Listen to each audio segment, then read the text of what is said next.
እንደዚህ ለመናገር ስላበቃችኝ በጣም ነው ደስ የሚለኝ ሰዎች በስሟ ሲጠሩኝ ደስ ይለኛል ላንቺ የደረሰች ለኛም ትድረስ ሲሉኝ ደስ ይለኛል እመብርሃን ለኔ ትልቅ ነገር ነው ያደረገችው ከምንም ነው ያነሳችኝ ይሄው እመቤቴ በመታቀው ዛሬ ማታ ይንጋሊ ነው መላችሁ ስነስሏ ፊት ተደፍቼ ደምን ባያለቀስኩ ነው ሰሚነሽ ኪዳነ ምሕረት ትንሽ ነገር አገኛለሁ ግን ወጣትነቴ ለተባከን ነው በህክምና ሊፈታ ያልቻለ ደም ያስመልሰኝ ነበር ምግብ አልበላም ነበር ለሰው ቅንጦት እስኪመስል ድረስ ሽሮ አልበላም እንጀራ አልበላም ነበር ብዙ የተሰቃየሁበት በሽታ ነበር ወጣትነቴ ልትቀጭበት የነበረች ታይም ነበረች እቺ ታይም ማለት ባለቤቴ ጋር ፍራሽ አንጥፈን ነበር ምን ኖረው ለወልድ 2 ወር ቀርቶኝ እህል አላዘጋጀውም ቤቴ ብትገቡ ምንም የሚታይ ነገር የለም ፍራሽ ነበር የነበረው ከክለብ አንስታ እንግዲህ የስላሴን ቤት እንድሰራ ያደረገችኝ እመቤቴ ቅድስት ኪዳነ ምሕረት ናትና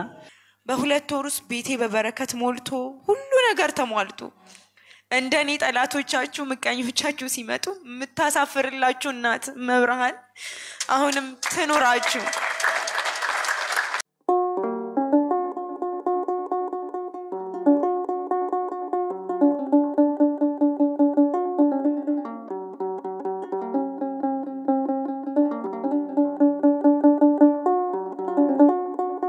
ሰሚነሽ ኪዳነ ምሕረት ሰው ያረጋችኝ በመልጃ ያረዳችኝ እናንተ ፊት እንዲቆም እንድናገር ይረዳችኝ እናቴ ናት ኪዳነ ምሕረትን ማቃት የዛሬ 6-7 አመት በጣም ኃይለኛ ጨጓራ ያመኝ ነበር በህክምና ሊፈታ ያልቻለ ደም ያስመልሰኝ ነበር ምግብ አልበላም ነበር ለሰው ቅንጦት እስኪመስል ድረስ ሽሮ አልበላም እንጀራ አልበላም ነበር ብዙ የተሰቃየሁበት በሽታ ነበር አጋጣሚ ሆኖ ጸበል ብትሄጂ ጥሩ ነው ተብሎ ጣ ሲወጣ እኔ አላቅም ሰምቼም አላቅም ነበር ስለ እናታችን ሰሚነሽ ኪዳነ ምሕረት የክፍለ ሀገር ልጅ ስለነበርኩኝ እዚህ እህቴ ጋር መጥቼ የጸበል ጣ ሲወጣ ሰሚነሽ ኪዳነ ምሕረት ደረሰችኝ ከዛ ጓደኛዬ ደጇ ይዛኝ ሄደች ዳቤዋን በላው ጸበሏን ተጸበልኩኝ ሱባኤ ያስኩኝ በእናቴ በሰሚነሽ ኪዳነ ምሕረት ከዛ በኋላ ከጨጓራ በሽታ ዳንኩኝ ማለት ነው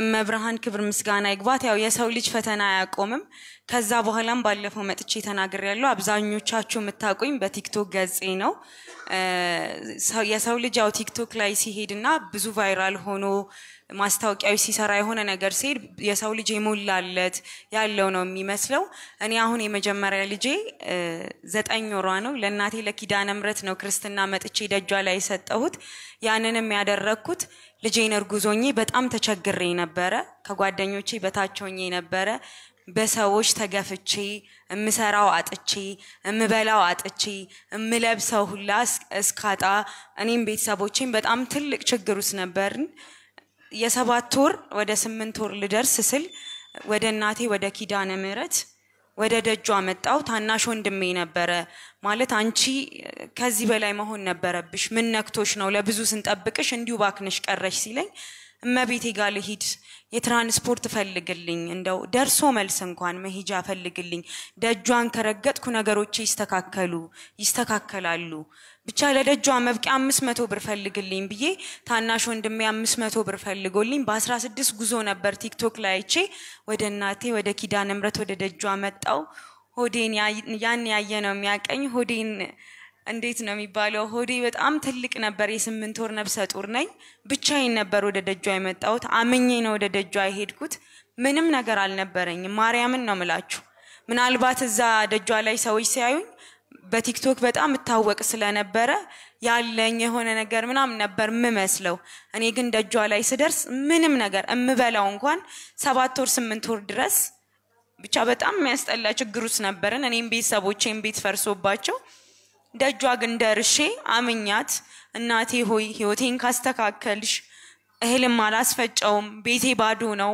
ጓደኞቼም ሁሉም ትተውኛል ማለት ምንም የላትም ብለው ከባለቤቴ ጋር ፍራሽ አንጥፈን ነበር ምን ኖረው ለወልድ 2 ወር ቀርቶኝ እህል አላዘጋጀውም ቤቴ ብትገቡ ምንም የሚታይ ነገር የለም ፍራሽ ነበር የነበረው ብዙ ሰው ያንን አይቶ ርቆኝ ነበር ብዙ ሰው አጠቅምን ብሎ ትቶኝ ነበር ኪዳነ ምሕረት እናቴ ትቻለሽ እህል የሚፈጫል ቤቴን ትሞያለሽ እኔ 10 ብር የለኝም አምኜሽ መጥቻለሁ አንቺ ግን ትቻያለሽ ብዬ አለቀስኩኝ ብዙ ሰው አውደ ምሕረቷ ላይ ሳለቅስ አይቶኛል ብዙ ሰው አይዞሽ ብሎኛል ኪዳነ ምሕረትን አምኛት ደጇ ላይ አልቅሼ አፈሯን ነው ለበረከት አፈሯን ነው በፌስታል ይዤ ወደ ቤቴ ሄድኩት እናቴ ኪዳነ ምሕረት እኔን እንደሰማች እናንተንም ትስማችሁ እመብርሃን አላሳፈረችኝም ማርያምን ነው ምላችሁ ማለት የትም ስቀርብ ነው አሁን እንደዚህ ለመናገር ስላበቃችኝ በጣም ነው ደስ የሚለኝ ሰዎች በስሟ ሲጠሩኝ ደስ ይለኛል ላንቺ የደረሰች ለኛም ትድረስ ሲሉኝ ደስ ይለኛል እመብርሃን ለኔ ትልቅ ነገር ነው ያደረገችው ከምንም ነው ያነሳችኝ እንደ ሰው ተራ ነገር አይደለም የሰጠችኝ እኔ ትንሽዬ መቀመጫ ነው የጠየቅኳት እኔ ትንሽዬ እህል ነው የጠየቅኳት እኔ ትንሽዬ ነገር ነው የሰጠዋት እሷ ግን እጥፍ ነው የሰጠችኝ በሁለት ወር ውስጥ ቤቴ በበረከት ሞልቶ ሁሉ ነገር ተሟልቶ እንደኔ ጠላቶቻችሁ ምቀኞቻችሁ ሲመጡ ምታሳፍርላችሁ እናት መብርሃን አሁንም ትኑራችሁ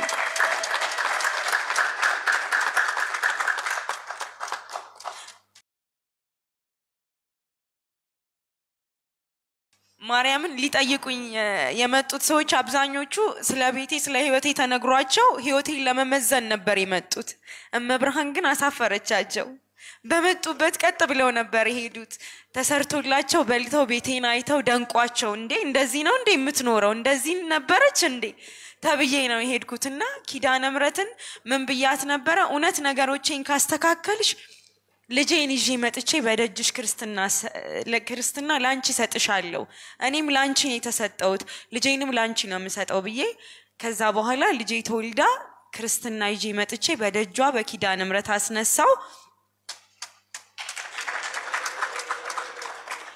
ከዛም በኋላ ጠየቅኳት እመቤቴ አልኳት አሁን ይሄ ነገር ተጠናቆል አይደለ አሁን ደግሞ ወጥቼ መገባበት ልጆቼን ማሳድግበት የሆነች ትንሽ ነገር ስጪኝ ከጓደኞቼ እኩል መሆንበት ምከበርበት ተምር ያለው እዚሁስ መምህሬም አለ ሰነፍ ተማሪ አልነበርኩም ጎበዝ ተማሪ ነበርኩኝ ማለት የሰው ልጅ ይለፋል ግን እግዚአብሔር ካረዳው ሁሉ ነገር ከንቱ ነው የሰው ልጅ ባላችሁበት ነገር ይንቃችኋል የሰው ልጅ ባላችሁበት ይመዝናችኋል እግዚአብሔር ነው ለሁሉም መልስ የሚሰጠውና የሆነች ገብቼ ወጥቼ መገባበት ለልጆቼ የሆነ ነገር ማደርግበት ይሄንንም መሰራበትን ቲክቶክን አንቺ ለበረከት አድርጊልኝ ልጆቼን ማሳድግበት ቤቴን ማስተዳደርበት አድርጊልኝ አልኳት ይሄን ጠይቂያት 4 ሰዓት አልቆየሁም አልቅሼ ከተነሳው ማለት ነው ደጇ ሄጄ ከዛ ቤት ጸሎት አድርጌ በ4 ሰዓት ውስጥ ከኢቢኤስ ቴሌቪዥን ተደወለልኝ አሁን በጣም የምትወዱትና የምታከብሩት አራዳ ቅዳሜ ላይ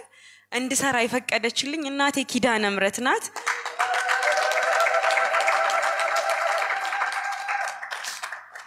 አሁን በቅርብ ጊዜም በጣም ቫይራሉኝ ቲክቶክ ላይ ብዙዎቻችሁ ታቆኛላችሁ እዚህ ለመድረስ ምክንያት እናቴ ኪዳነ ምሕረት ናት እኔም ቃል በገባችልኝ በሰጠችኝ መሰረት ሁሌ ምራለሁ አስራቴ ለእናቴ ለኪዳነ ምሕረት ካገኘኋት በህይወቴ ከማገኘው ሁሌም ሳልሰስት ከ110 አይደለም ይባለው ለእናቴ ሳልሰስት ሁሌም ነው ማስታወቂያም ከሰራሁት ደሞዝም ካገኘሁት ከሁሉ በረከቴ ነውና ማካፍለው እናንተንም ሰምታችሁ እረድታችሁ ደጇ ደርሳችሁ እንደኔ እንድትመሰክሩ በስሟ እንድትጠሩ ታርጋችሁ አሁንም የበረከት ቤቷ እየተሰራ ነው ምታዩ በአለም ላላችሁ በሙሉ እናቴ ኪዳነ ምሕረት ታምሯ ያልቅም ለኔ ደረሰች ትድረስላችሁ ያላችሁን አካፍሏት ስለ እናቴ ተናግሬ ምጨርሰው ነገር አይደለም እኔን የሰማች እናንተንም ትስማችሁ አንዲት በጣም አጭር መዝሙር ከኔ ህይወት ጋር ስለሚገናኝ ነው ሁሌ ነው ምለው በድንግል አማረ ህይወት የሚለው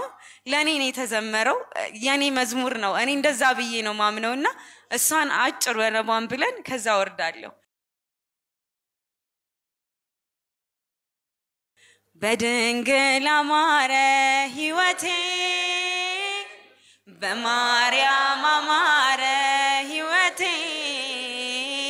ስጠራት ገብታልኝ ከቤቴ በድንግል አማረ ህይወቴ በማርያም አማረ ህይወቴ ስጠራት ገብታልኝ ከቤቴ ያው ስለ ሰሚነሽ ኪዳነ ምሕረት ትንሽ ነገር ተናገር ተብዬ ነውና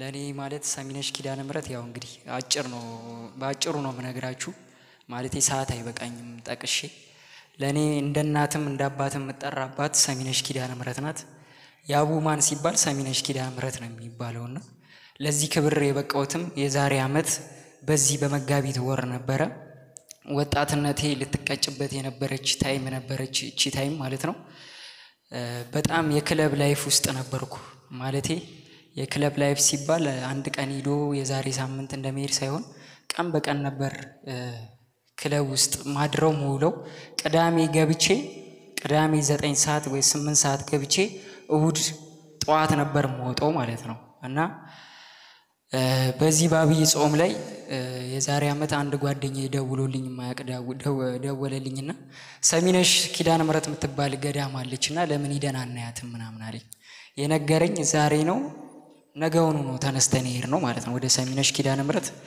ያኔ ቲክቶክ ላይ ዓለማዊ ነገር ነበር መሰራው ፕራንኮች ነበር መሰራው በጣም ብዙ ቪዲዮዎችን በተዋያቸው ማለቴ በጣም ለማየት ሁሉ የሚከብዱ ቪዲዮዎች ነበሩ እንዴት በዚህ እድሜው እንደዚህ አይነት ነገር ይሰራል የሚባል ቪዲዮዎች ነበሩ ሰሚነሽ ኪዳነ ምህረት ሲሄድ አባታችን መምህር ኃይለ ማርያም ማለደ መድረክ ላይ አውደ ምህረት ላይ ቆመው ስለ ሰሚነሽ እየመሰከሩም ስለ ገዳሟ ታምር እየተናገሩ ነበርና ጠይቁ በ3 ቀን ይመለስላችኋል ከረዘመም በ7 ቀን ይሄንን ግን ስታደርጉ ከልባችሁ ያስቀየማችሁት ካለ ይቀርብላችሁ በንጹህ ልባችሁ ጠይቁ ሲባል የምር ማለቴ እንዳለማዊ ሰው ማለቴ እንዴት ነው በ3 ቀን የምትሰማኝ በፍጹም አትሰማኝም ብዬ ነበርና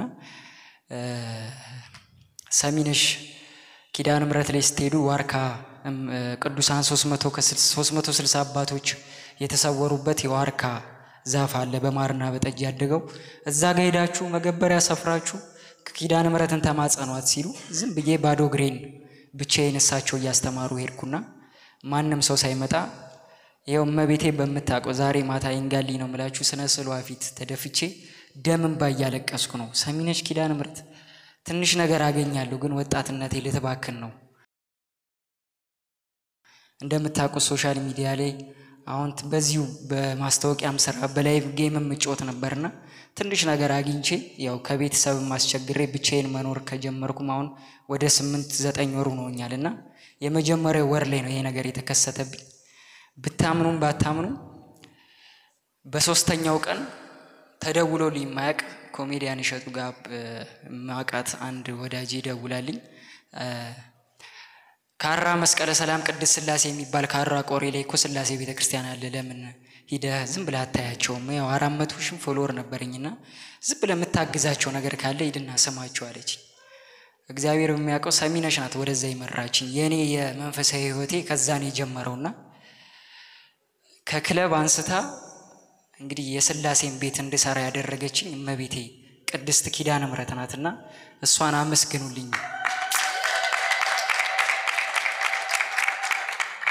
እናም በጣም በቃ ሰሚነሽ ኪዳነ ምህረትን ምንም እስከ ተጻፈልኝ ጊዜ በሙሉ በደጇ ላገለግል በጣም ብዙ ጊዜ ለጓደኞቼም ለቅርብ ያሉ ሰዎችም በሚዲያም በቀረብኩ ጊዜ እናገራለሁና መጀመሪያ ላመሰግን ስል ሰሚነሽ ኪዳነ ምህረትን ነው ማመሰግናትና የኔ መንፈሳዊነት ህይወቴን ሰሚነሽ ኪዳነ ምህረት አስተካክላልኝ እንግዲህ ይሄው እንግዲህ ከኔ የማይጠበቁ እንግዲህ እኔ ቆሻሻ እግሮች የረገጡ እዛ ቦታ ላይ አሁን ብዙ ቤተ መቅደስን እግዚአብሔር በሰጠኝ ጸጋ ያገለገልኩ ነውና ዛሬም ለዚህ ለተቀደሰ ቀን ስላበቃን እግዚአብሔርንም በጣም አመሰግናለሁ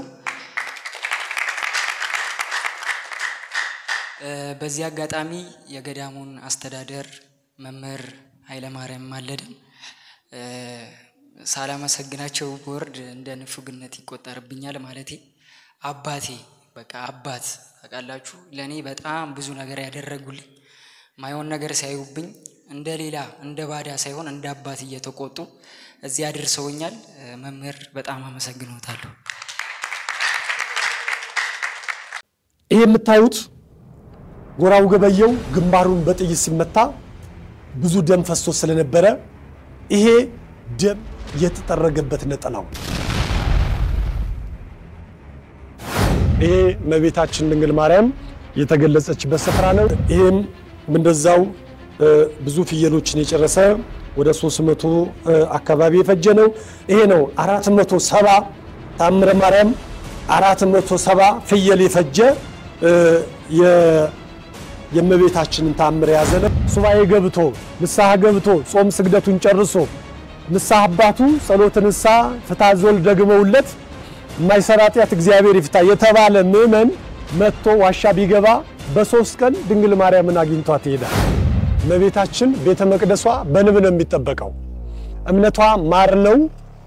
ከ90 ቀፎ ከ80 ቀፎ በላይ ከቤተ ክርስቲያኗ ጉልላት በላይ ንቦች ሰፍረው እናገኛለን። የሾላ ፍሬ ያለበት ገዳም 12 አይነት ጸበል ያለበት 300 አባቶች የተሰወሩበት ዛሬም ድረስ ከፊሉ ዋሻ ከፊሉ ደግሞ አለት የሆነበት ብዙ ሰዎች በገዳማችን መተው ከዊልቸር የዳኑበት ከኤችአይቪ የተፈወሱ ከካንሰር የዳኑበት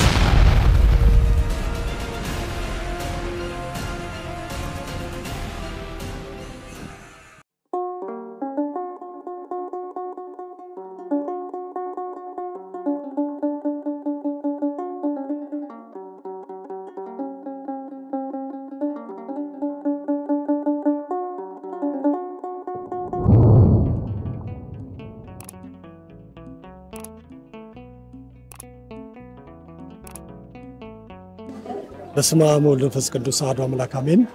ስሜ መጋቢ ሰናያት መምህር ኃይለ ማርያም ማለደ እባላለሁ። የዚህ ታሪካዊ ቦታ የገዳሙ ዋና አስተዳዳሪ ነኝ። ሰሚነሽ ኪዳነ ምሕረት ሁላችሁም እንደምታውቋት ከአዲስ አበባ 140 ኪሎ ሜትር ላይ በጣም ቅርብ ቦታ የምትገኝ እጅግ ታሪካዊ ገዳም ናት። ገዳሟ የተመሰረተችው በ1487 በአጼ ናዖድ ዘመነ መንግስት የዛሬ 530 ዓመት ገደማ እንደማለት ነው። ከዛን ጊዜ ጀምሮ ለብዙ ዘመናት ታሪኳ ተቀብሮ የነበረ ሰሚነሽ ኪዳነ ምሕረትን ህዝብ ሲያቃት እጅግ ትንሽ ዓመት 5 ዓመት 6 ዓመት አይበልጥምና ዛሬ ግን ምሕረቷ በስቶ ቃል ኪዳኗ በስቶ ብዙ ሰዎች እየመጡ በቦታዋ ላይ ከተመው የሚገኙ ብዙ ሰዎች ናቸው። በገዳሟ ላይ የሚገርመው የሾላ ፍሬ ያለበት ገዳም 12 አይነት ጸበል ያለበት 300 አባቶች የተሰወሩበት ዛሬም ድረስ ከፊሉ ዋሻ ከፊሉ ደግሞ አለት የሆነበት ብዙ ሰዎች በገዳማችን መተው ከዊልቸር የዳኑበት ከኤችአይቪ የተፈወሱ ከካንሰር የዳኑበት እጅግ የምሕረት ቦታ እንደመሆኑ የማታቋት ምናልባት ካላችሁ ወደ ሰሚነሽ ኪዳነ ምሕረት መጣችሁ በረከቷን ፍቅሯን እንታገኙ በዚህ አጋጣሚ ጥሪያችንን እናስተላልፋለን። አሁን ያለንበት ገዳም የእናታችን የሰሚነሽ ኪዳነ ምሕረት ጥንታዊት ገዳም ነውና በንብ የምትጠበቅ ናት። መጨረሻ ላይ እናሳያችኋለን። ይሄ አሁን የምናየው ቦታ እመቤታችን ድንግል ማርያም በስደት ዘመኗ መጣ ያረፈችበት ስፍራ ነው። ታስታውሳላችሁ? ከኢየሩሳሌም ወደ ግብጽ ከግብጽ ወደ ኢትዮጵያ በምትመጣበት ሰዓት ላይ እነ ዳጋ እስጢፋኖስ ደብረ ምጥማቅ ጻድቃኔ ማርያም እናቴ ዋሻ ማርያም ሰሚነሽ ኪዳነ ምሕረት ላይ ለትንሽ ወራት እዚህ ቦታ ላይ እንደቆየች አባቶች ይነግሩናል። ታሪክ ተመዝግቦ በገዳማችን ላይ አለ። ይሄ እመቤታችን ቆማ የጸለየችበት ስፍራ ነው። ሰዎች በዚህ ቦታ ላይ መተው ጸሎት ያደርጋሉ። ምናልባት ጽዱን መሳለም አይቻልም። እዚህ ጋርና እዚህ ጋር ስላስቀምጠን ሰዎች ጸሎት እንዲያደርጉ ነው። በዛን ጊዜ እንዲህ አልነበረም። በዛን ጊዜ ወቅቱ ቦታው አይመችም ነበረ፣ ውርጭ ስለነበረ አሁን ይሄ የረገጥንበት ቦታ ከስር ዋሻ ነው። ልጇን ያሳረፈችበት ዋሻ አለ። እዚህ ጋር ቦታ ዛሬም ድረስ ወር በገባ በ16 አብይ በዓል ትልልቅ በዓላት ሲሆኑ ሌሊት ላይ እንደው ጸጋ የበዛላቸው አባቶች በእድሜ ለገፉ ለቅዱሳን አባቶች የምትገለጽበት ስፍራ ነው። በእንደዚህ ያለ መልኩ አድርገን እንደው እንደ ታሪክ መለያ እንዲሆን ነው እንደዚህ ያደረግነው። ሁላችሁም ይሄ እመቤታችን ድንግል ማርያም የተገለጸችበት ስፍራ ነው። ላይ ስትመለከቱ ምናልባት ሊታያችሁ ይችላል። እመቤታችን ቤተ መቅደሷ በንብ ነው የሚጠበቀው። እምነቷ ማር ነው። ከ90 ቀፎ ከ80 ቀፎ በላይ ከቤተ ክርስቲያኗ ጉልላት በላይ ንቦች ሰፍረው እናገኛለን። በየሳምንቱ አርብ እየተወጣ አባቶቻችን በዚህ ጋር የተበሳው ስታዩ በዚህ ጋር ወጥተው ነው ወደ ኮርኒሱ እየቆረጡ እምነት ገዳማችን ላይ የማር እምነት ነው የሚሰጠው ማለት ነው። በነገራችን ላይ ገዳሙ በ1487 በአጼ ናኦድ ዘመነ መንግስት ነው በስፋት ስለምንነግራችሁ ነው 530 ዓመት ገዳማችን የእድሜ ባለጸጋ ነው ማለት ነው። 530 ዓመት 300 አባቶቻችን ተሰውረው ይገኛሉ። እንግዲህ 530 ዓመት ሙሉ በተሰወሩ አባቶች እየተገለገለች በዚህ በንቦች ጥበቃ በሌለበት ዘመን በዛን ጊዜ በንብ የምትጠበቅ ቤተ መቅደስ ናት። ምናልባት ሚዲያ ላይ ሰምታችሁ ሊሆን ይችላል። ሰሚነሽ ኪዳነ ምህረት እምነቷ ማር ነው። በየ15 ቀኑ የማር እምነት ይሰጣል። ከዚህ ላይ ነው እየቆረጥን በሴቶች በኩል 3 አይነት ማር ነው የምንቆርጠው። በሴቶች በኩል ስንገባ ነጭ ማር ወለላ ባይን እናሳያቸዋለን። በዚህ በካህናት በረጋ ስንመጣ ደግሞ ቀላ ያለ ማር ነው የምንቆርጠው። ወደ ላይ ስንወጣ መልኩ ወደ ጣዝማ በር የተቀየረ ወደ ጠቆር ያለ ማር 3 አይነት ማር ነው የምንቆርጠው። እነኛ ሰዎች የቆሙበት በሙሉ እዛ ጽዷ ድረስ ከስር ዋሻል። በዚህ ሰዓት ላይ ወደ 72 የሚሆኑ የእድሜ ባለጸጋ ከግሸን የመጡ ከላሊበላ የመጡ ከገዳም ስላሴ ከዋልድባ ከድንግል ማርያም በረከትን ለማግኘት የመጡ በዚህ ሰዓት ላይ በሳምንት አንድ ጊዜ እህል የሚቀምሱ ሳምንቱ ሙሉ የእመቤታችንን ታምረ ማርያምን ቅዳሴ ማርያምን እየደገሙ ምግብ የሆነቻቸው ከስር ዋሻ አለ። ከስር ዋሻ አለ። እመቤታችን ልጇን ያሳረፈችበት ዋሻ ለብቻ ነው። እዛ ሰው አይገባም። ኪዳን ይደረስበታል። ማይጥንት ይታጠናል። አንዳንድ ሰዎች መግባት ከፈለጉ እየገቡ በረከት እንዲያገኙ እናደርጋለን። አሁን ይሄ የቆማችሁበት ከስር በዋሻ የተከለለ ነው።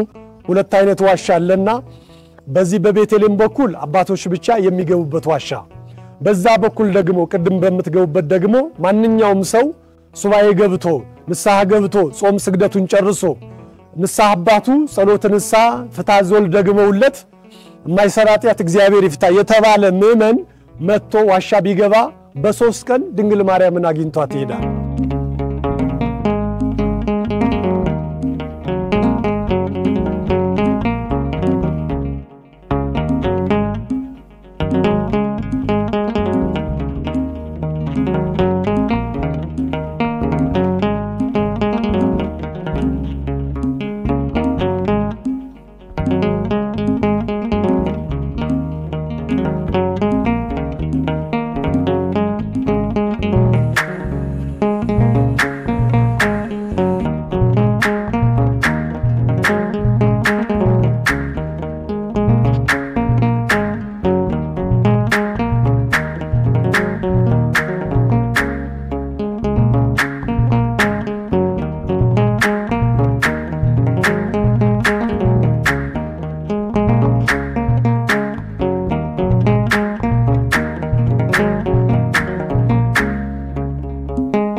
አሁን የገባንበት ስፍራ ቀደም እንደነገርኳችሁ ገዳማችን በ1487 በአጼ ናኦድ ዘመነ መንግስት ነው ገዳማችን የተመሰረተው። ከዛን በፊት እመቤታችን በስደት ዘመኗ መታ ስላረፈች በተሰወሩ አባቶች እመቤታችን ትገለገል ነበር። በተሰወሩ አባቶችና ከጊዜ በኋላ ነው አጼ ናኦድ ኢትዮጵያን ለ11 ዓመት ከገዙ በኋላ በቤተ መንግስት ያሉ እመቤታችን በራእይ ተገልጻ ነው ይህ ሁሉ ታሪክ የተደረገው። ከአጼ ናኦድ በኋላ መጨረሻ ላይ ገዳሙን ታሪክ በስፋት ስለምንናገር ነው። አጼ ናኦድ ከዛ በፊት ንጉሶች አሉ። ከአጼ ናኦድ ነገሱ። ከአጼ ናኦድ በኋላ እነ ዳግማዊ አጼ ምኒልክ፣ ከሳቸው በፊት ንጉሥ ተለስላሴ ኃይለ መለኮት፣ ከዛ እምዬ ምኒልክ በ1836 ዓመተ ምህረት እዚች ማዶን ቁልቁለቷ ላይ እንቁላል ኮሶ የሚባል ልዩ ስሙ እዛ ተወልደው እዚህ ክርስትና የተነሱበት ገዳም። ይሄ የነገስታት መዳረሻ ነው። የሚገርመው ከዚህ ነው ወደ አንኮበር፣ ከአንኮበር ወደ አዲስ አበባ፣ ከአዲስ አበባ አድዋ፣ ከአድዋ ተመልሰው ታሪክ የሰሩት ዳግማዊ አጼ ምኒልክ ይሄ የክብር ቦታቸው ነው። የሚገርመው እዚህ ጋር የምታዩቸው ጥንታዊት ነገር ናቸው። እነኚህ በነገስታቱ ዘመን የነበሩ ብዙ ሺህ ዓመቶችን ያስቆጠሩ ንዋየ ቅድሳት ናቸው። እነኚህ ይሄ የምታዩት እንደ ጻሕል በዛን ጊዜ የሚጠቀሙበት ነው። እጅግ ይከብዳል። ከዛን ጊዜ ጀምሮ ይሄው እዚህ ጋር አለ። ይሄ ደግሞ የመዳብ ከበሮ ነው። ሌላው እዚህ ጋር የምታዩቸው ጎራው ገበየው እንደ ታሪክ ሰምታችሁ ከሆነ ዓለማዊ ትምህርት ላይም ዛሬ እየተሰጠን ያለው ዳግማዊ አፄ ምኒልክና ጎራው ገበየው አድዋ በ1888 እስከ 1889 የአድዋ ጦርነት በነበረበት ሰዓት ላይ አብረው ስለ ሀገር ዘመቱ ይለናል ታሪካቸው። ወደ ሀገር ወዛ ከዘመቱ በኋላ ዳግማዊ አፄ ምኒልክና ጎራው ገበየው አንድ ነገር ቃል ተግባቡ። እጅግ ይዋደዱ ስለነበረ ይሄ ጎራው ገበየው ለዳግማዊ አፄ ምኒልክ ቀኝ እጃቸው ነበረ፣ የቅርብ ተጠሪያቸው ነበረ። ስለዚህ ሲነጋገሩ እንዲህ ብለው ተነጋገሩ። ይሄ ጎራው ገበየው ታሪካዊ ሰው አፄ ምኒልክን እንዲህ አላቸው፣ ግንባሬን ምናልባት በጦር ሜዳ ላይ ግንባሬን ከተመታው ለሀገሬ ስዋጋ ነውና ሰሚነሽ ገዳም ወስደ ቅበረኝ፣ ጀርባዬን ከተመታው ደግሞ ስከዳነውና ስሸሽነውና አሞራይ ብላኝ ተባባሉና ከጎራው ገበየው ጋር አብረው ይሄንን ውል ፈጸሙ። ከዛም በኋላ እግዚአብሔር ታሪክ ይሰራልና እንደተነጋገሩት ጎራው ገበየው ግንባሩ ላይ ተመተው እዛው ጦር ሜዳ ላይ ወድቀው በክብር አረፉ። ከዛ አድዋ ስላሴ ላይ ለ7 ዓመት ያክል የዚህ የጀግና አጽም በክብር ከቆየ በኋላ ከ7 ዓመት በኋላ መለከት ተነፍቶ ድግስ ተደግሶ ካህናት ተሰብስበው አገር ተቀስቅሶ ከዛ እጅግ በከበረ በክብር ከ7 ዓመት በኋላ ዳግማዊ አፄ ምኒልክና ከሳቸው ጋር የነበሩ ነገስታት የነኝን አባት ወይንም የጎራው ገበየው አጽም በክብር ይዘው ተመጡና ገዳማችን ላይ ይሄው በክብር ቤተክርስቲያን ውለታ ስለማትረሳ ጥሩ ለሰራ ትዘግባለች ቤተክርስቲያናችንና ይሄው አሁን በትንሽ ሙዚየም ቤት ውስጥ ያሳየናችሁ ነገ ተነጎዲያ ውጭ ላይ ሰፊ ልማት እየሰራን ነው። እንደዚህ ላሉ ነገስታት እንደዚህ ላሉ ንብረቶች ትልቅ ሙዚየም ሰርተን የዓለም ህዝብ መጥቶ ከሰሚነሽ ኪዳነ ምህረት ታሪክን እንዲያውቅ ለማድረግ ነው። ይሄ የጎራው ገበየው አጽም ነው። ሌላው ይሄ እዚህ ጋር የምታዩ ሳጥን ከዛ ከአድዋ ስላሴ አጽሙ የዚህ ሰው ያጽም የመጣበት ነው። ይሄ የሚገርም ነው እኮ የድሮ አባቶቻችን አጽሙ የመጣበት ነው። ከዛ ውጪ ግን በተለይ በጣም 7 ዓመት ቆይቶም ስለነበረ እኛ በስንት ቀናችን ሰው አፈር ነህና ይላል።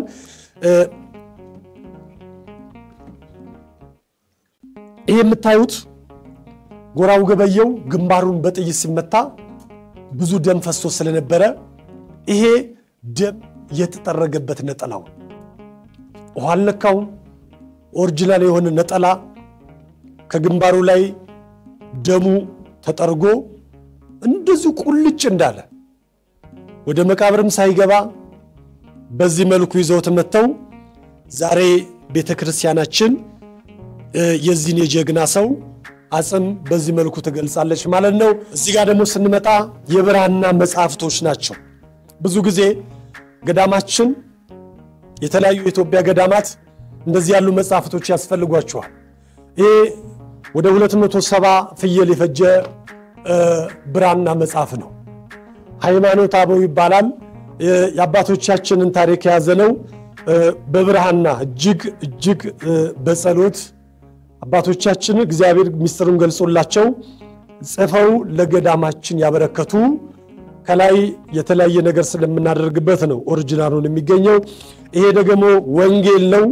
4ቱ ወንጌላውያን ይሄም እንደዛው ብዙ ፍየሎችን የጨረሰ ወደ 300 አካባቢ የፈጀ ነው። ይሄ ነው 470 ታምረ ማርያም 470 ፍየል የፈጀ የእመቤታችንን ታምር ያዘ ነው። በዚህ መልኩ ነው። ይሄ ማለት ለአንድ ገዳም ለአንድ ቤተክርስቲያን አስፈላጊ የሆነ የብራና መጻሕፍቶች ናቸው እነኚህ። እዚህ ጋር የምታዩት የእመቤታችን የድሮ ነገስታት የእመቤታችንን ስዕል አድኖ በብር ሰሯት። ብር ነው እቺ መሃል ላይ ያለችው እመቤታችን የተሰራችባት በሙሉቺ በብር ሰርተው ነገስታቱ በቤተ መቅደስ ውስጥ ለብዙ ዘመናት አስቀምጠው እንደ ታሪክ ወደ ሙዚየም ገብቶ በባህልና ቱሪዝም ተመዝግቦ ይገኛል ማለት ነው። ይሄ በዛን ጊዜ የነበረ አትሮሮስ መጽሐፍ የሚያነቡበት አትሮኖስ ነው።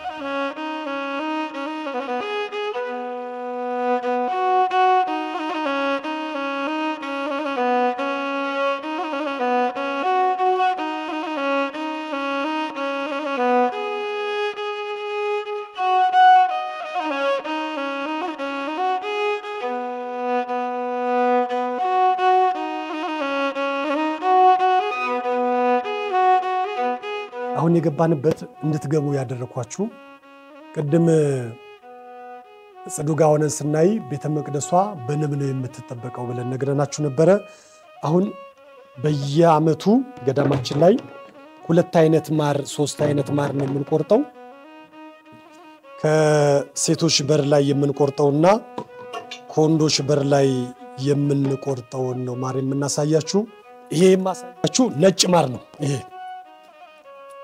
ይሄ ነጭ ማር ነው። ይሄው ከነንጀራው ነው የምንቆርጠው። ይሄ ማለት ከሴቶች በር አሁን ይሄ ቅርብ ጊዜ ተቆረጠ ስለሆነ ሲቆይ አሸዋ ይሆናል፣ ወደ አሸዋነት ይቀየራል ማለት ነው። እንጀራው ይሄ ነው። በባዶ ሆድ ነው እንደ እምነት ነው የሚጠቀሙት። ብዙ ሰዎች ከያዛቸው በሽታ ይሄ የሰሚነሽ ኪዳነ ምሕረት የማሮ እምነት ብዙ ሰዎችን ፈውሶ ዛሬም እኛም ሰው ይሄን አልከዳነ በየ15 ቀኑ እነዚህ በግልም የተጨነቀ ሰው ሲመጣ የማር እምነት እንሰጣለን። አባቶቻችን በጸሎት ያደርጋሉ። ይሄኛው ነጭ ማር ነው። ሌላው ደግሞ ቀይ ማር ደግሞ እዚህ ጋር የምናየው ይሄ ደግሞ ቀላ ያለ ማር ነው። ግን ከአንድ ቤተ መቅደስ ነው የሚቆረጠው። ከቤተ መቅደሱ ጀርባ ላይ ከዚህ ከጉልላቱ በላይ ቅኔ ማህሌት ውስጥ ገብተን እናያለን። እንዳለ ከላይ ማሩ ፀሐይ ሲመጣው እየተንጠባጠበ ኮርኒሳችን ያለ ጊዜው እየተቆረ ተቸገረናል። ይሄ ቀላ ያለ ማር ከካህናት በር አካባቢ የምንወስደው ማር ነው። ይሄም ሲቆይ ጠቅላላ ወደ አሸዋነት ይቀየራል። ስለዚህ ምን እናደርጋለን? ሁላችሁም ይህንን የማር እምነት እንቀምሳለን። ከዛም በኋላ ወደሚቀጥለው መርሃ ግብር እንሄዳለን ማለት ነው። እግዚአብሔር ከሁላችን ጋር ይሁን። አሁን ያለንበት ስፍራ በሰሚነሽ ኪዳነ ምሕረት ገዳም ስር ሆኖ አብሮ የሚተዳደር የቅድስት አርሴማ ቤተ መቅደስ የሚሰራበት ቦታ ነው ያለነው። ለብዙ ዘመናት ሰማዕቷ ቅድስት አርሴማ ለአባቶቻችን በራእይ የተገለጸች ቤተ መቅደስ እንደሚሰራላት ሁሌ ነበረ አባቶች በሱባኤ የምታሳያቸው። እግዚአብሔር ፈቅዶ የምታዩትን ቤተ መቅደስ 2000 ካሬ ላይ ያረፈ 1 ዓመት ከ6 ወር ፈጅቶብን ወደ 50% በላይ ሰርተን ጨርሰናል። አሁን በማቴሪያል እጥረት ይኸው እዚህ ላይ ቆመናል። አባቶቻችን እጅግ ቤተ መቅደሱ በመቅረቱ በዚህ በጅምር በመቅረቱ እያዘኑ ይገኛሉ። የምታዩት እጅግ ትልቅ ቤተ መቅደስ ነው። ወደ ማለቁ አካባቢ ደርሰናል። እግዚአብሔር ቢፈቅድና ብንቆይ በዚህ ዓመት እንደው ህዝበ ክርስቲያን ሲሚንቶ ቢረዳን ብረት ቢረዳን በዚህ ዓመት ቤተ መቅደሱን ጨርሰን በሚቀጥለው መስከረም 29 ታቦተ ሕጉ እንዲገባ ለማድረግ ሁላችንም አስበናል ማለት ነው። የገዳማችን ወይንም የቤተ መቅደሱ ዓላማ አሁን ያለንበት ስፍራ መለኮሳት ብቻ የሚኖሩበት መለኮሳት ከብትን ለማርባት ከብቶችን ለማድለብ የተለያዩ ዕደ ጥበቦችን ሰርተን ይሄንን ብቻ አድርገን ነገር ግን ከሰሚነሽ ኪዳነ ምሕረት ቤተ መቅደስ ጋር አንድ ላይ ተያይዞ ለዘመናት ሳይለያዩ እዚህ ያሉት ካህናት እየመጡ እንዲቀድሱ እዚህ ያሉት መለኮሳት ደግሞ ስለ ዓለም እንዲጸልዩ ለማድረግ አስበን ነው እየለፋን ያለነውና እንግዲህ ይሄን ሁሉም ታየኛ ነው። የምታዩት ቀዩ ህንጻ አርሶ አደሩ ነው፣ የስብሰባ አዳራሽ ነው። የሚገርመው እዚህ አካባቢ ላይ 2000 አርሶ አደሩ በላይ አለን። አርሰው የሚያድሩ ለቤተ መቅደሳችን ቅን የሆኑ ቤተ መቅደሳችን መሬት በሚቸግር ሰዓት ላይ እንሰበስባቸዋለን፣ ፈርመው ይሰጡናልና ይሄ የምታዩትን በሙሉ የዚህ ሀገር ኗሪ የሆኑ ገበሬዎች ፈርመው ከራሳቸው መሬት ላይ ቆርጠው ነው የሰጡንና በዚህ አጋጣሚ ሳናመሰግን አናልፍም። ይሄ የምታዩት ደግሞ ጢሻ የሚመስለው ጽዳጽድ ባህረ ጥምቀታችን ነው፣ መስቀል አደባባያችን ነው። ታቦታት መተው እዚህ ነው አርፈው አካባቢውን ባርከው የሚገቡትና ይሄ የምታዩት በሙሉ የሰሚነሽ ኪዳነ ምህረት ይዞታ ነው። ለማጠር አስበን ብረትና ማጠሪያ የሚሆኑ ነገሮችን ተቸግረን የቆየነው። ሌላው እዚህ ከብቶቹ ፊት ለፊት ላይ ያለው ፊት ጀርባውን ወደዚህ የሰጠን መዋዕለ ሕፃናት ለመክፈት አስበናል። ክሊኒክ ለመክፈት አስበናል። በዚህ ነው በሰፊ እየሰራን ያለነውና በሚቀጥል በአምናው ዕለት ከ2100 ገዳማት መካከል በልማት ሁለተኛ ወተን ሽልማት ተሸልመን ገዳሙ እጅግ ከሰሜን ሸዋ ካሉ ገዳማትና አድባራት በልማት 24 ሰዓት ሙሉ ገዳማችን ላይ የለማ ያለው ይሄ ሁሉ የሰሚነሽ ኪዳነ ምህረት ይዞታ ነው። ይሄ ግን የቅድስት አርሴማ ቤተ መቅደስ እዚህ ደረጃ ላይ ደርሰን በማቴሪያል እጥረት ይሄን ሚዲያ የምትመለከቱ በውጭም በአገር ውስጥም ያላችሁ እናታችሁ የሰሚነሽ ኪዳነ ምህረት የቅድስት አርሴማን ቤተ መቅደስ ለመስራት አስበን በተለያየ ምክንያት እጃችን ተይዞ ባቶቻችን እያዘኑ ያሉበት ስፍራ ስለሆነ በገዳሙ ስም ጥሪያችን እናስተላልፋለን። አሁን ያለንበት ስፍራ የገዳሙ ቅጥር አካባቢ ቅጥር ግቢ ውስጥ ነው። እዚሁ አጠገቧ የሚገኝ ነው። ይሄ ያዘጋጀነው እቴቴ ኮንስትራክሽን የሚል አንድ ተቋም ነው መኪና ሰጥቶን ይህንን የቆፈረልን በነፃ ነው። ደብዳቤ ጽፈን በልመናን ያደረገልን። ይሄኛው የምታዩት ቢያንስ ከ100 በላይ በዛጋ መሃሉ ኮሊደር ወደ 200 ቀዳዳ ይወጣል ብለን ያሰብነው በውልቸር ለሚሄዱ እንደዛው መንቀሳቀስ ለማይችሉ ሁሉን ያማከለ ዘመናዊ መጸዳጃ ቤት ነው። ግን በዚህ መልኩ ቆፈረን የድንጋይ ማጣት የብረት ማጣትና የሲሚንቶ ችግር ነው ለዚህ የዳረገን። ክረምት ሳይመጣ ለመስራት አስበን በማቴሪያል ችግር አባቶቻችን በገዳሙ ውስጥ ያሉ ተቸግረን በጸሎት እንገኛለንና እንደው ይሄን ሚዲያ ያየ እግዚአብሔር ቢፈቅድለት ወይ አንድ ሰው ልናገኝ እንችላለን። ይሄኛው እንደገና በመኪና ተቆፍሮ በብረት ነው ዘመናዊ ነው የሚሰራው። እንደው 2 ወር የ3 ወር ስራ ነው። ይሄ ቢያልቅልን በገዳማችን ላይ በተለይ በ16 ፍልሰታ ብዙ የህዝብ ፍሰት ስላለ እንደዚህ አብይ ጾም በሰባቱ አጽዋማት ላይ ሰዎች መተው በገዳሙ ላይ ሱባኤ ስለሚይዙ የሽንት ቤት ችግር የሻወር ቤት ችግር በጣም ስላለብን ምእመናን ይሄን ችግራችን ተረድታችሁ እንደው ይሄ ሽንት ቤት ቶሎ አልቆልን አካባቢው በቆሻሻ እንዳይበከልብን የሁላችንም ስጋት ስለሆነ በእንደዚህ ያለ መልኩ ሰርተን እንግዲህ ቅድም እንደነገርኳችሁ በተለያየ በማቴሪያል ችግር ነው የተቸገርነው። ይሄን ሚዲያ የምትመለከቱ ህዝበ ክርስቲያን የሰሚነሽ ኪዳነ ምህረትን ችግር በመመልከት በአስቸኳይ ይሄ ሽንት ቤት መጸዳጃ ቤት ተሰርቶ እኛ ይሄንን አሰብን እንጂ ደግሞ በዚህ ጋር አንድ ላይ ያይዘን እንደዚሁ በተመሳሳይ ሻወር ቤት ብንሰራ ሰዎች እየመጡ እዚህ ቦታ ላይ ቢታጠቡ ወደ ጸበለ ቤት ቢገቡ እዚህ ጋር ላይ ደግሞ ቢጸዳዱና አካባቢው ባህር ዛፉ ጽዱ ቆሻሻ ከሚሆንብን በዚህ መልኩ ሰርተን እንገኛለን። እግዚአብሔር ሀገራችን ሰላም ያደርግልን። እንግዲህ የገዳማችን ችግር አንዱ የመጸዳጃ ቤት ችግር ስለሆነ ህዝብ ፍሰት ስላለው ነውና በአስቸኳይ ይሄ ነገር ተሰርቶ ለአገልግሎት እንዲውል እግዚአብሔር ይፍቀድልን። አሁን ያለንበት ስፍራ በሰሚነሽ ኪዳነ ምህረት ገዳም ስር ከ2000 በላይ አርሶ አደሮች ይተዳደራሉ። ምክንያቱም ሰበካጉ የሚከፍሉ መቃብራቸው እዚህ ሆነ ልጅ ቢወሉ ክርስትና ጋብቻ ቢፈጽሙ ተክሊል የሚፈጽሙባት በገዳማ ስር የሚተዳደሩ አርሶ አደሮቻችን ፊት ለፊት ላይ ቅድም አሁን እናየዋለን። ያን ሁሉ ለሰሚነሽ ኪዳነ ምህረት ለልማት የሰጡ አርሶ አደሮች ናቸው። ገዳማ በመልማቷ እጅግ ተደስተው የእናቱን አጽም የልጁን አጽም የባለቤቱንና የባለቤቷን አጽም ለሰሚነሽ ኪዳነ ምህረት አካባቢውን እንዲለማ አድርገው የሰጡ አርሶ አደሮቻችን ናቸው።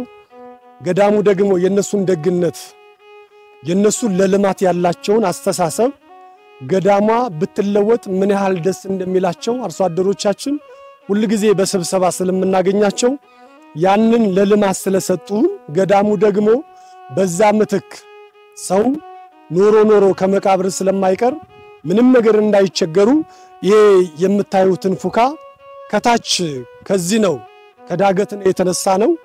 ከዚህ መሃል ላይ ካለው ኮለን በታች እስካሁን ወደ 6-7 ስላብ ሰርተናል።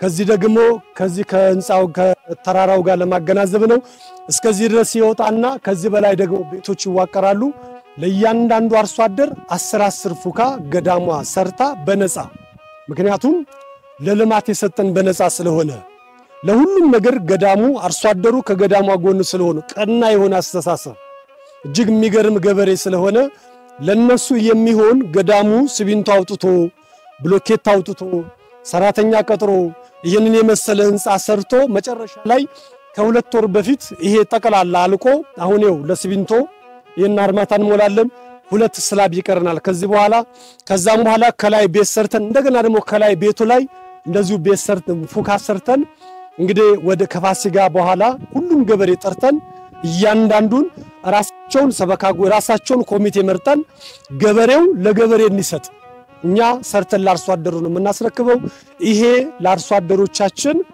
ለመቃብር ስፍራ በፉካ መልክ አንዱ 3 ሳጥን ነው የሚይዘው 3 ሳጥን ይዛል ለእያንዳንዱ አርሶ አደር 10 ፉካ ሰርተን እንሰጣለን ማለት ነው ይሄ የምታዩት በሙሉ መቃብር ቤት ነው ወደፊት ገዳሟ ለልማት ብትፈልገው አርሶ አደሩን ጠርተን ብቻ ማነጋገር ብቻ ነው ማንንም ሰው ለገዳሟ ፊቱን የሚያዞር ስለሌለ በዚህ መልኩ አጸር ስለሚያስፈልጋት ገዳሟ ዛፍ ስለሚያስፈልግ ነው ይሄን ከዚህ ቦታ የተውነው እንጂ ከፊት ለፊት ላይ እጅግ ሰፊ የሆነ ልማት ያለማን እንገኛለን ለዛ የሚሆን ለአርሶ አደሮቻችን ይሄን ሰርተን ትንሽ የቀረን ፈጽመን ምርቃት አድርገን ለያርሶ አደሮቻችን 10 ፉካ እንሰጣለን ማለት ነው እግዚአብሔር ከሁላችን ጋር ይሁን ይህ ቅዱስ ስፍራ የአንጎለላ ጽራራያም ሰሚነሽ ኪዳነ ምሕረት ገዳም የጸበል ስፍራ ነው እንግዲህ እነዚህ እንደምታዩት እዚህ አሁን ያለንበት ቅዱስ ስፍራ ላይ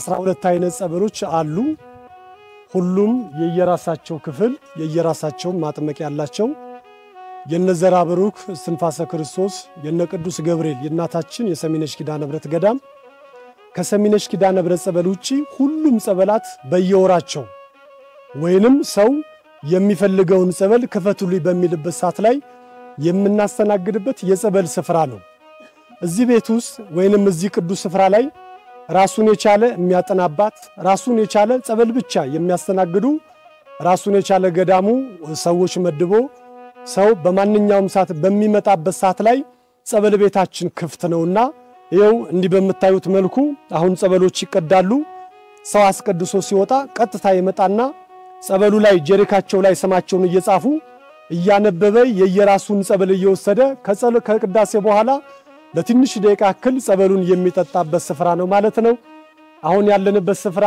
ብዙ ሰዎች አይናቸው ይበራ ብዙ ሰዎች ከወዳቸውስ እባብና እንቁራሪት ይወጣላቸው ታሪካዊ የሆነ ጸበል ምናልባት በሚጠመቁበት ቦታ ብትመጡ ኖሮ እዚህ አካባቢ ላይ ምንም አይነት መርገጫ የለም አጋንንት እየተቃጠለ ሰዎች ምህረት የሚያገኙበት ከስኳር ከደም ብዛት መውለድ ያልቻሉ ብዙ ሰዎች ከካንሰር የዳኑበት ይሄኛው ላቦራቶሪያችን ወይንም መቤታችን ድንግል ማርያም በስውር ሰርጀሪ የምትሰራበት ገዳም ስለሆነ ይሄንን ሚዲያ የምትመለከቱ በተለያየ ስፍራ ሆናችሁ የምታዝኑ የምታለቅሱ ወደዚህ ቅዱስ ስፍራ በማንኛውም ሰዓት ብትመጡ ገዳማችን ክፍት ነው ተቀብሏችሁ ያስተናግዳል ለመኪና ለዊልቸር ለሁሉም ነገር የተመቻቸ ስለሆነ በዚህ መልኩ ነው ገዳማችን እያስተናገደ ያለው